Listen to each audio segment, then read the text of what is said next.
Hello, good evening, and welcome to Business Live for tonight. My name is Emmanuel Abuaji Wiafe. Coming up, Chamber of Mines reveal mining companies spent $1.4 billion on procuring local materials for their operations in 2015.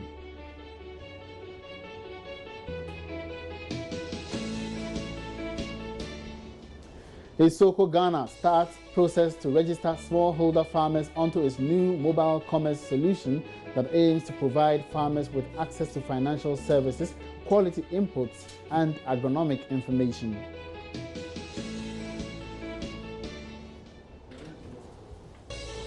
And foreign investors expressing worry, pockets of violence prior to elections, scaring investors away.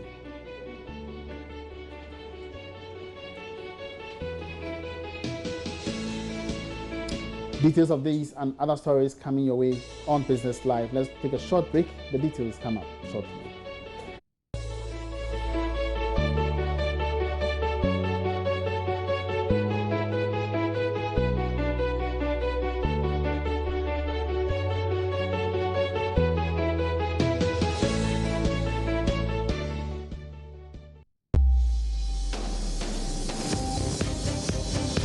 Business Live today is brought to you by GCB Bank.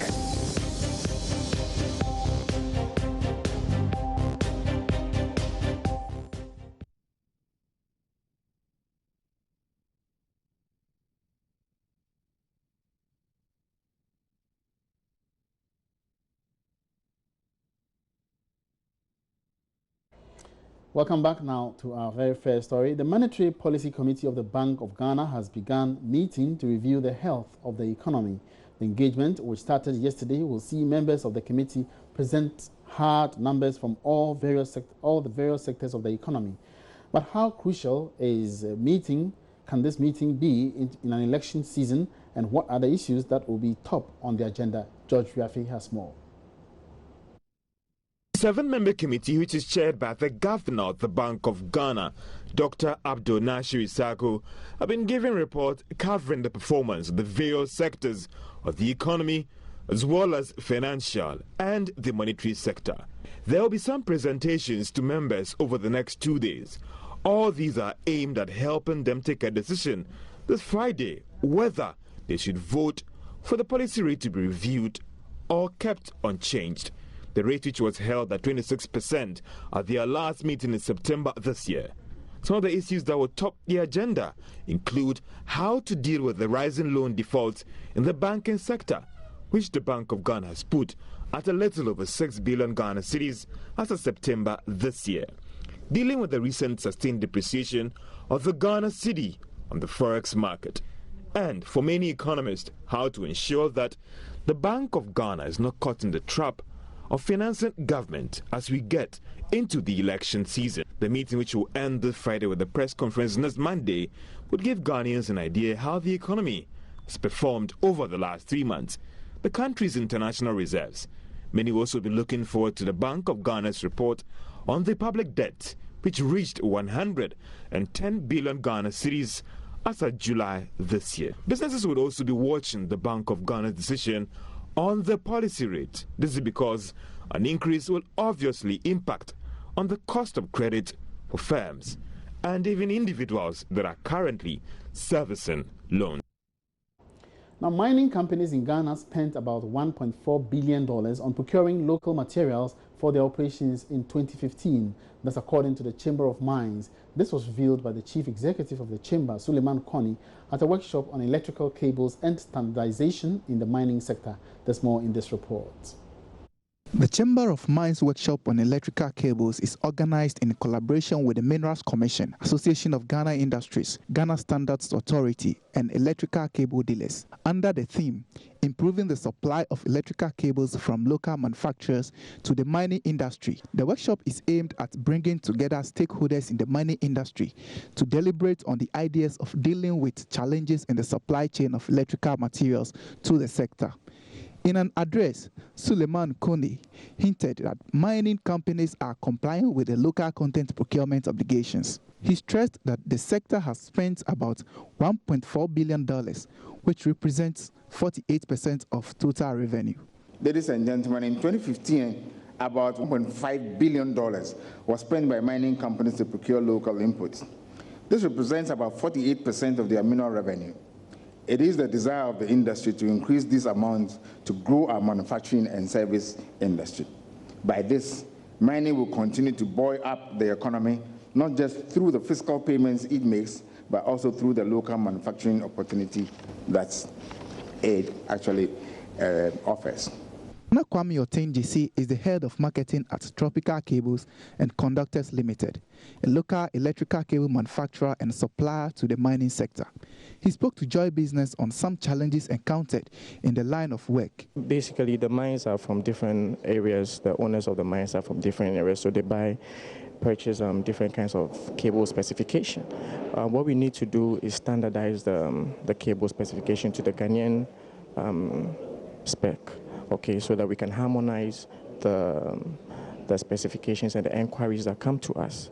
Okay, we also need at least their forecast, their cable usage, for a year at most, so that we can also factor that in our production process. Okay, and it will make us more efficient. So these are some of the challenges that we outlined.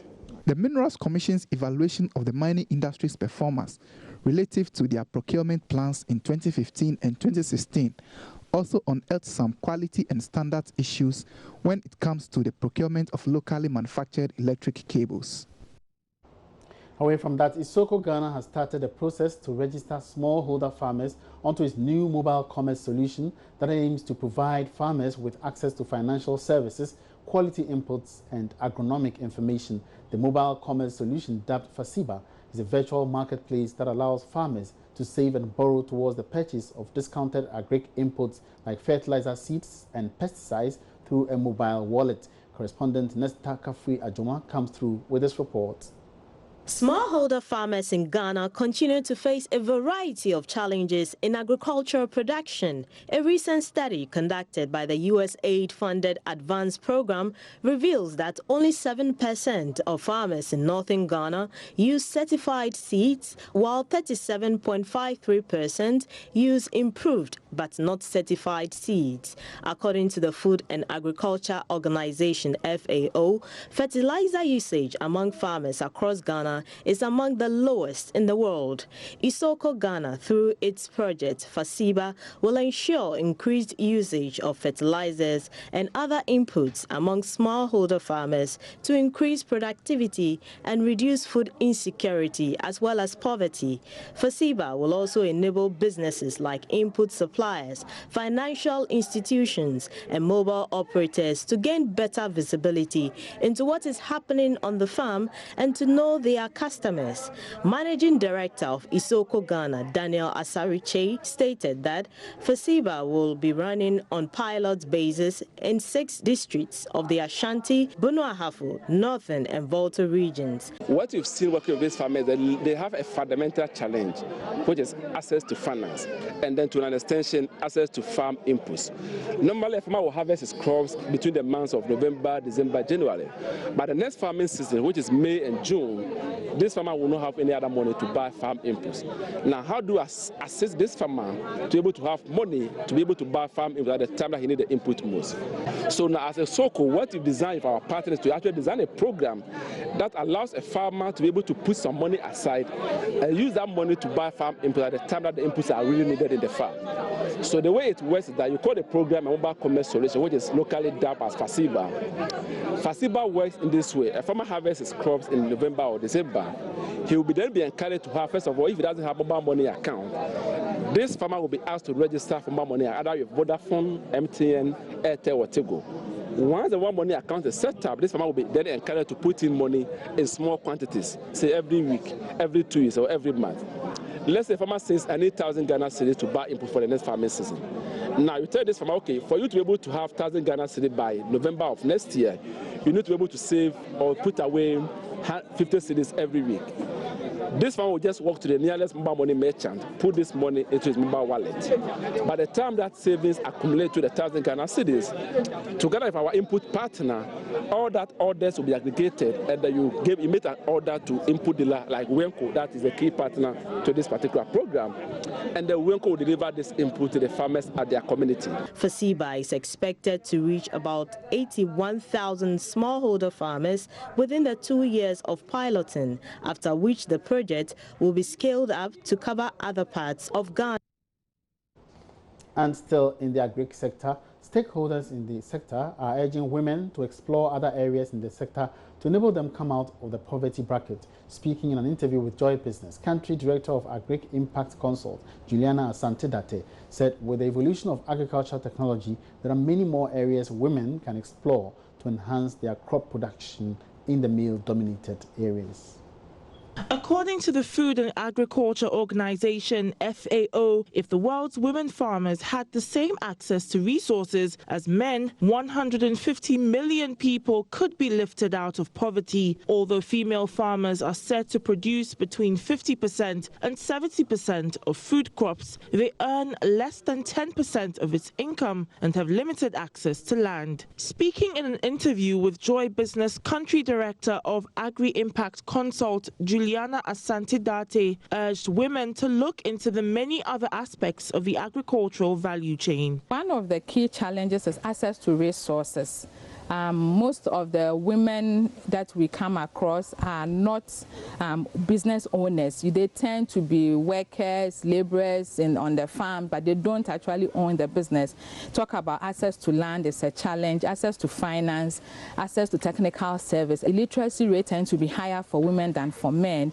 They even don't take advantage of most of the trainings that are offered by NGOs and by support service providers. So women generally don't have access to the resources that are required to help them turn around their business. So what we are trying to do is to get them to shift their focus to see more of the business opportunities in agri. Speaking on technology in agriculture, Juliana Asante-Date emphasized the need for farmers to utilize greenhouse production to increase productivity.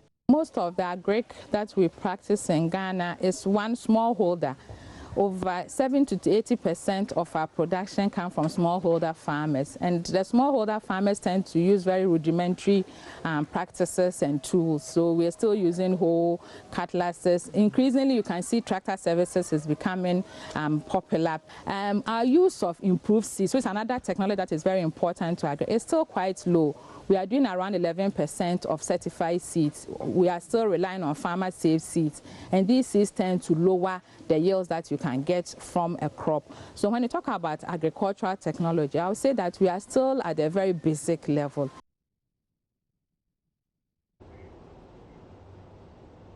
Now, some foreign investors in Ghana say the pockets of violence and misunderstandings prior to political seasons in the country is becoming scary. They say even though Ghana has been touted with relative peaceful elections, the lead up to elections every 4 years send wrong signals to investors. Executive Director of the European Organization in Ghana, Nico van Staldunen, told Joy News on the sidelines of a business integrity forum held in Accra. Like the average Ghanaian politician is saying, it scares them off. It tells them, oh, so the country is so corrupt. Oh, so this party doesn't know how to run the economy. Oh, so this party is creating labor unrest. And that scares them. And after the elections, they are trying to pamper what they've said before the elections, especially if there's a change of political party in power.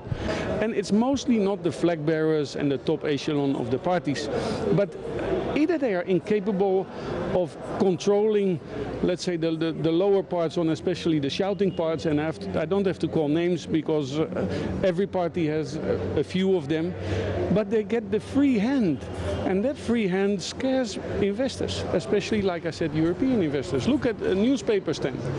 You see always all the people shouting and screaming who are getting the front page, and the ones, the moderate people are not even heard of because the newspapers are going for the sensation.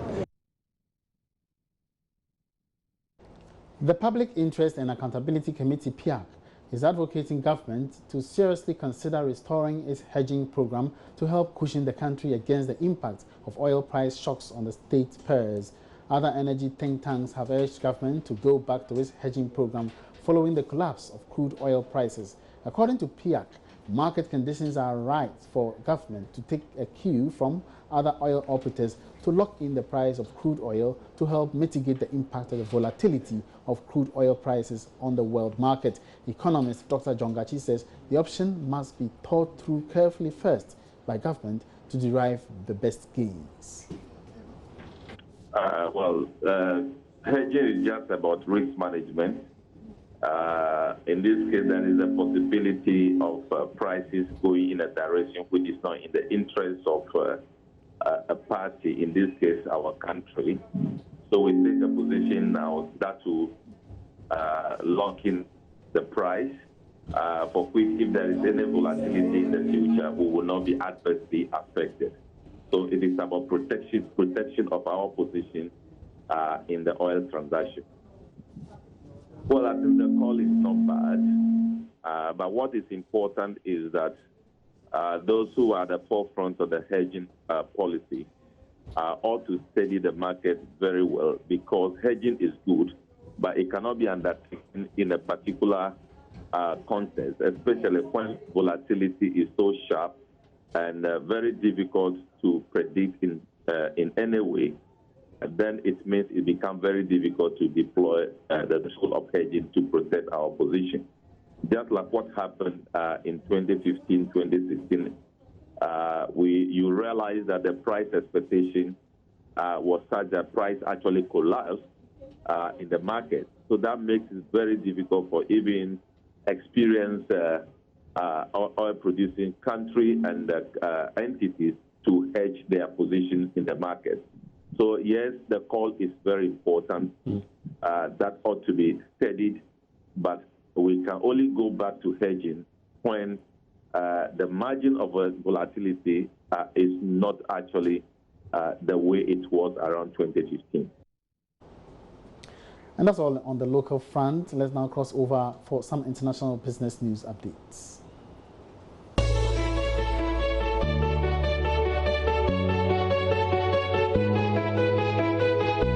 Wellspun India said it had acted to address concerns over the quality of its Egyptian cotton as the departure of two major U.S. customers over the issue led to a quarterly loss. The bedding and towel maker also warned on Tuesday of muted revenue growth next year after Target Core and the world's largest retailer, Walmart Stores Inc., said they would stop buying its Egyptian cotton products.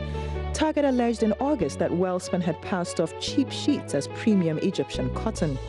Chairman B.K. Goenka said that while the contribution of Egyptian cotton had fallen to 3% of Wellspun's total revenue, nearly half of last year, as a result of the quality issue, the firm has no plans to...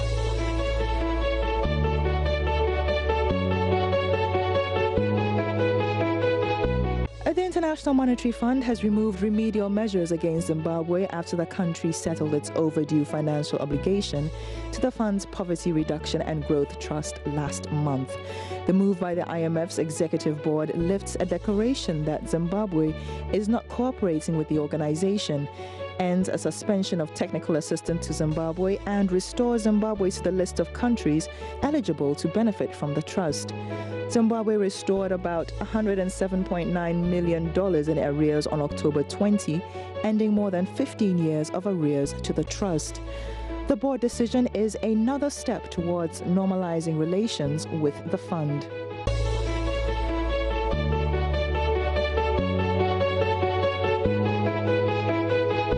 Russia's economy minister Alexei Yulikhayev has been accused of taking a bribe to endorse a state takeover. Russia's main anti-corruption body, the Investigative Committee SK, said he received a payment of $2 million or £1.6 million. Mr. Yulikhayev is the highest-ranking Russian official held since the 1991 coup attempt in what was then the USSR. The SK said it had threatened to create obstacles for Rosneft's operations when it took a 50% stake in another state oil company, Bashneft. The minister pleaded not guilty to the bribe charge and saw his arrest as an act of provocation against a state official.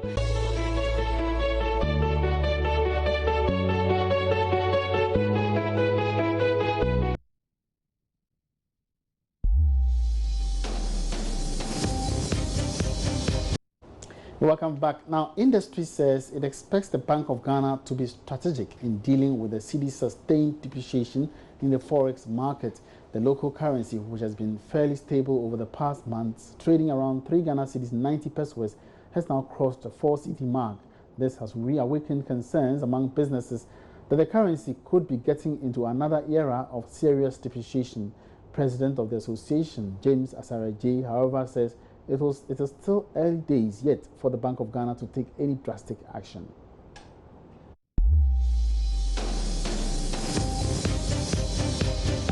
Industry is not really worried about changes in probably the value of the cedi, but more importantly, predictability.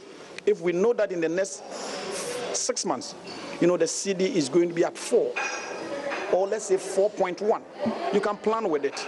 But where you see on daily basis depreciation or changes in the value of the cedi, then that is what is a worrying situation. So we are more interested as business operators on the predictability. Can I plan in the next 6 months? Can I plan the next year about how the dynamics in terms of the cedi, will play out? And hence, we think that, yes, we're looking forward to this sustained sort of stability in the currency. When you look at the forex market, even the commercial banks, over Yes. the last 2 weeks, there have Yes. been some consistent decline. And that's whether you were worried, because we have crossed the September mark, which many people would have thought that we're bringing in goods for Christmas. Yes. But some are saying that, well, we know you people would want to restock for next year. And if it's going this way, are we more challenges to come? Well, let's also be mindful that we are in an election period. The election is very close. The economy has not behaved, as we used to know in election years.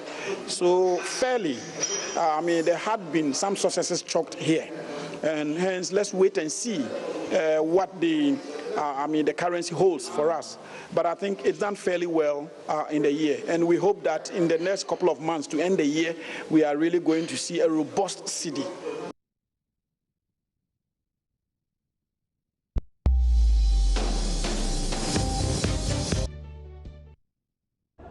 And on that note, we wrap up this evening's edition of Business Live. Many thanks for your time, and let's meet again tomorrow, same time. My name is Emmanuel Abuaji Riafi. Good evening.